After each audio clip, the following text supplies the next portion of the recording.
This is The Wire for 2000 Zulu, June 26, 2024. Precedence is routine. Information cutoff is 1900. Bottom line up front. Tensions remain high regarding potential invasion of Lebanon. SCOTUS issues controversial ruling on free speech. WikiLeaks content on Russia hoax deleted. Beginning with international events, in the Middle East, growing tensions continue regarding the potential Israeli invasion of Lebanon. Several nations have so far recommended their citizens leave Lebanon or, at minimum, to be aware of the potential for crisis due to the increased risk of a widening conflict. This morning, both Germany and the Netherlands have issued updated guidance regarding the severity of the situation in Lebanon. Analysts comment. Most statements have either encouraged a preemptive evacuation or have contained varying statements affirming the severity of the situation on the ground, along with the logistical challenges that will occur should large-scale evacuations be needed at a later time. On the home front in the United States, several archives of files have been deleted from the main WikiLeaks website following a possible mandate related to the plea deal accepted by Julian Assange. Analysts comment. So far, the main archive of files deleted are related to the DNC email leak scandal, which became infamous following the Russia collusion hoax and the murder of Seth Rich.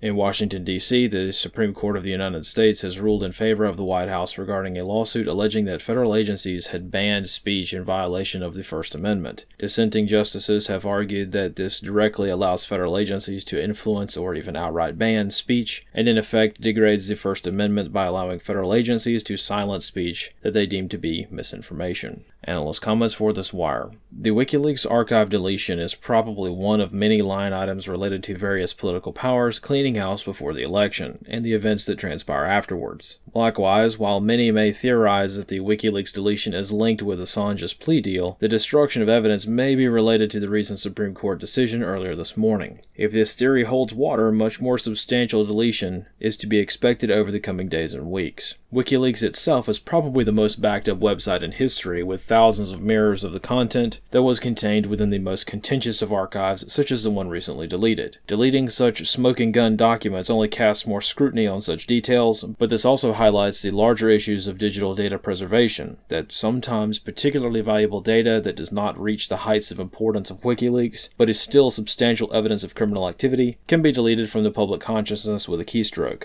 Regarding the ruling by the Supreme Court, the full judgment and dissenting opinions are worth examining for oneself as always. However, as this judgment is taking place during one of the most significant election years in U.S. history, this move will without question grant de facto authority to a plethora of federal agencies who have been exceptionally eager to continue information operations more openly throughout the United States. As such, the preservation of digital files, information, or otherwise politically contentious materials is paramount as the technical capabilities of sharing information become targeted even more substantially as the election season continues. This concludes The Wire for 2100 Zulu, June 26, 2024.